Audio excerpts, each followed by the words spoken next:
All right, what's up, everybody? Welcome to another episode of Mythic Existence. I'm your host, Jack Daly. On today's show, we are going to be discussing the archaeology of counter-witchcraft and popular magic. We'll look at how protective charms such as witch bottles and dried cats, along with other magic items, were used in England to protect against witches and evil spirits. So sit back, relax, and enjoy another episode of Mythic Existence.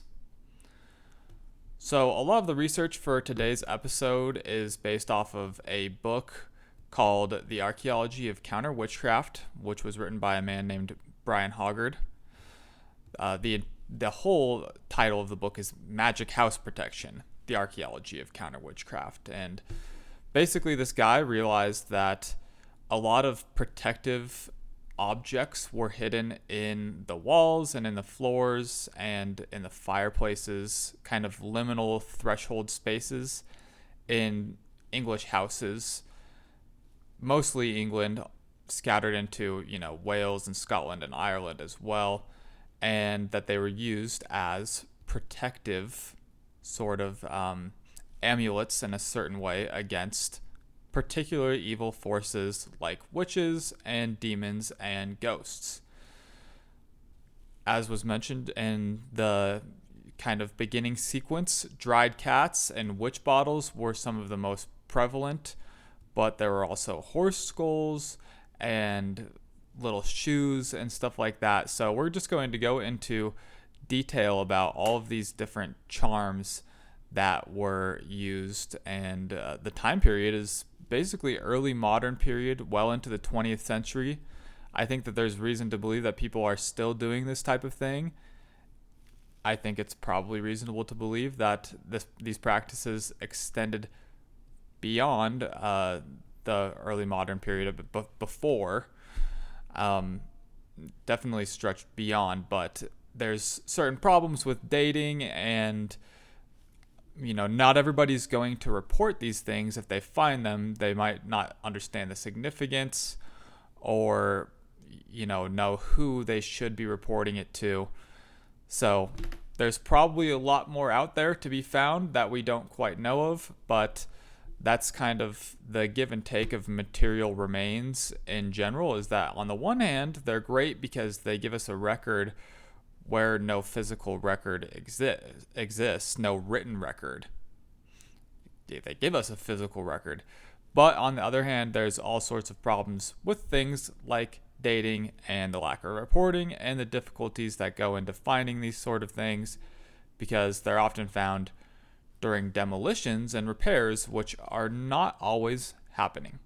So, strictly speaking, before we get into the particulars about each topic, witch bottles, dried cats, these objects are what are referred to as Apotropaic Magic. Now, Apotropaic Magic is basically magic that is designed to protect or ward off evil spirits. So, Apotropaic means protective. And that's basically the idea, is that they were concealed and placed in portions of the house or the home where witches or spirits might enter. Through a fireplace, the hearth, places like that. That's where you would place, these items. And it would be ways to protect your house, but also to, in some cases, actually force specific witches in your area to release curses that you think have been placed on yourself. It's interesting to note that we have evidence of these sort of things that come from before, during, and after the witch trials. Oftentimes there's a misconception that the witch trials happened and witchcraft went away entirely, but the actuality of the matter is that it was a long, drawn-out decline that is still not, modern witchcraft, modern occult esoteric belief is still extremely prevalent, and it's people are still using apotropaic magic in a number of creative and fresh sort of ways. So there's that, and there's the fact that there's another misconception that the witch trials and stuff like that happened in the Middle Ages, because we associate that with darkness and a lack of rationality. But in actuality, witchcraft and things of that nature were extremely prevalent during the early modern period. The 1600s were the biggest time for witchcraft in England in particular. Around the 1640s was kind of where it hit the head. That's after Shakespeare, after Macbeth. The scientific revolution is gaining way, but still witchcraft was extremely prevalent. So let's get into our discussion about witch bottles. Witch bottles are one of the most interesting types of these apotropaic magic objects that there are. Like I said, mid-16th century to 20th century, this is the typical time period where we find these. They were basically, witch bottles are kind of what they sound like. They're little bottles that are concealed throughout the house, but what makes them kind of unique is usually you would pee inside of them. And this is kind of an idea of sympathetic magic or contagious magic. Sympathetic magic is this umbrella term that basically denotes that some sort of symbolic connection is working the magic. Contagious magic means that there's a physical connection between the person that's doing the magic or the person that the magic is aimed against. So you can have sympathetic magic and contagious magic and apotropaic magic all into one. But basically, they started out, there usually would be glass or stoneware that was imported from Germany. Glass became the more like in vogue way of making these bottles later on. But it's interesting that it seems that Germany is kind of the origin of where this belief came from and was imported into England.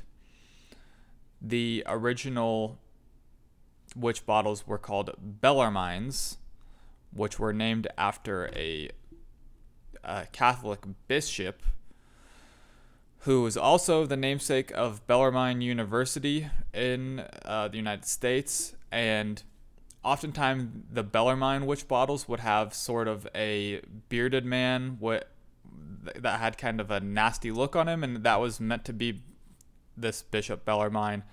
I couldn't find anything saying that he actually had anything in particular to do with witchcraft. He was part of the Copernican.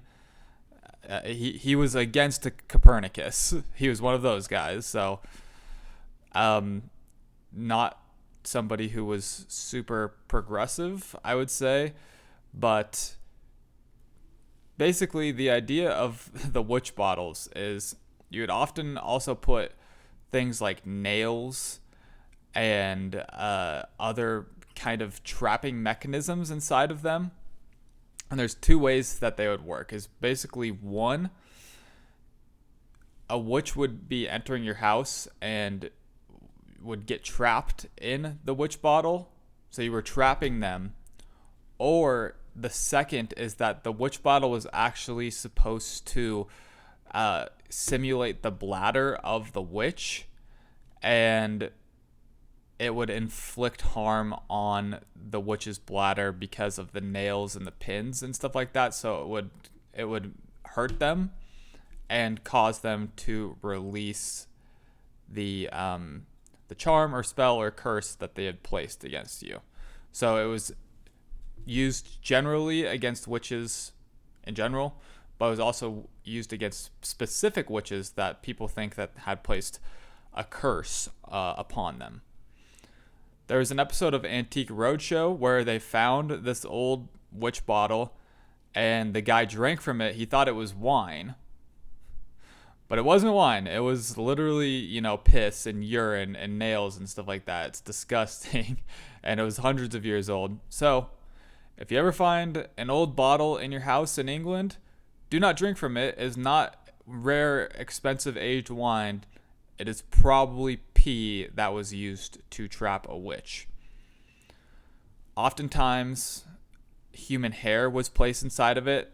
That plays into this contagious aspect of the magic, because the hair and the urine, semen, blood, that kind of thing is thought to contain the essence of an individual. And sometimes heart-shaped fabrics were placed inside, and I think that is, again, intended to, inflict harm, I guess in this case, to the heart of the witch. They're kind of like voodoo dolls in a certain way. So that's witch bottles. Dried cats are often found all throughout houses in England. They're typically found in the walls, but they also are found under floors and roofs. The scholars, they call the witch or the dried cats foundation sacrifices. And so there's a few ideas at play here. One is that the cats were sacrificed to the building itself so that another life wouldn't have to be taken in the building down the line. Another is that they were supposed to bring luck. They were symbols of luck, apparently, or that they were protecting against magic, because they had the association with witchcraft and from pestilence. So there's an idea that they were supposed to be actually scaring off rats and mice and things of that nature. So they had a very tangible role in that way. Usually they were dead and dried up, but sometimes it actually seemed that they were placed in there alive, which is pretty, to me, as somebody who has a cat and loves my cat, that's kind of disgusting, but that just shows you the power of magical belief.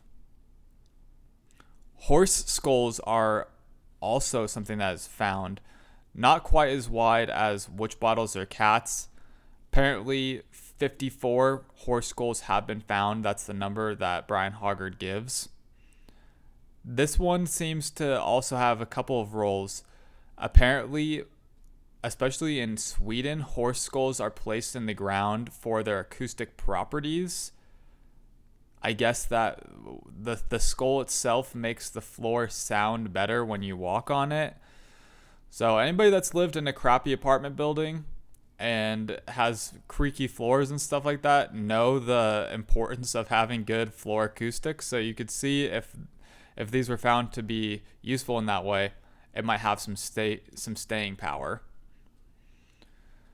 Horses, like cats, I think part of their symbolic nature is what caused them to be used in this manner. Horses are known to be, very alert creatures. They serve humans in particular ways, like transportation, stuff like that. But again, they seem to be protective and bringing luck to the house.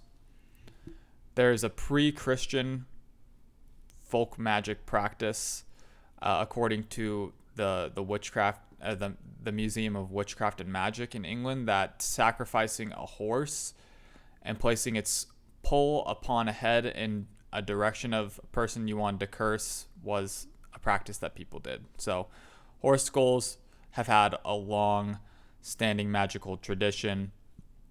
We also have the Mari Lwyd, of course, which is the Christmas time horse skull creature that has some interesting folklore, but that's kind of beyond the scope of this discussion.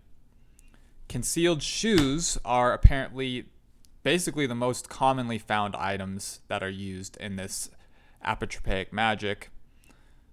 According to Brian Hoggard, about one concealed shoe per month is reported, which is pretty substantial considering what we've talked about is they need to be found and they're often in the foundation, and that requires some kind of work being done on the building, so they could be much more widespread than we even think that they are. They're also typically found in chimneys, walls, floorboards, roofs. They're symbols of luck and protection.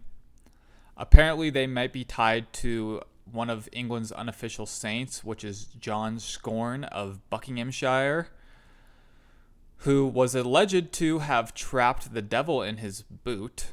So shoes kind of work as a spirit trap in a similar way to witch bottles. So as opposed to the horse skull and the dried cats, which are kind of scaring off, these are actually trapping the spirit or the witch. Reginald Scott, who wrote one of the seminal texts of witchcraft in England's history, which was The Discovery of Witches, written in the 1600s, he says that spitting on shoes is one way that you can protect against witches. Shoes often are associated with fertility in folklore. There is reports of 20th century a mother instructing her daughter to not wear shoes while she was trying to get pregnant. There is a tradition of tying your garter to the wall and then placing your shoes in a T form beneath it to have dreams about your future husband. And of course, we have the story of the old woman who lived in a shoe, and there's some obvious fertility connections there. The term spiritual middens is used to describe all of these. Spiritual middens are basically caches of magical objects that are found in a house. So that is kind of a term to describe these at large. And it's also believed that these concealed shoes were used in a very personal way to leave one's own mark on the house. And we can think that because they're often found having been worn. And of course, especially in the 1600s, if you were to let go of a piece of your valuable clothing, such as shoes, there's probably a pretty significant, at least symbolic reason for doing so. One of the final pieces of these protective magic is written charms, which we find often either inscribed in the building itself or placed on a piece of paper and jammed into little areas like in between the timbers. So again, in that case, you can see how it would be hard to actually find these remains, but oftentimes we find these anti-witch marks, especially daisy wheels, which are kind of like a 6-petaled lotus inside of a circle, and the abracadabra mark, which is an actual, magical, formula are found on these buildings, and they're protective, but they're also invoking power against the witches themselves. So that's the basic rundown of this protective magic that we find in England. I think that this is a really interesting realm of study because Brian Hoggard's work has focused on England, but I'm sure that there's other things to be found throughout Europe and the Americas. There's got to be a lot of really interesting things too. But like I said, in working with material remains, there's problems of finding the things, of them being reported, of interpretation, and things of that nature. So that's it for today's episode. Counter-Witchcraft and Apotropaic Magic was popular in England well into the 20th century and is likely still being carried out today.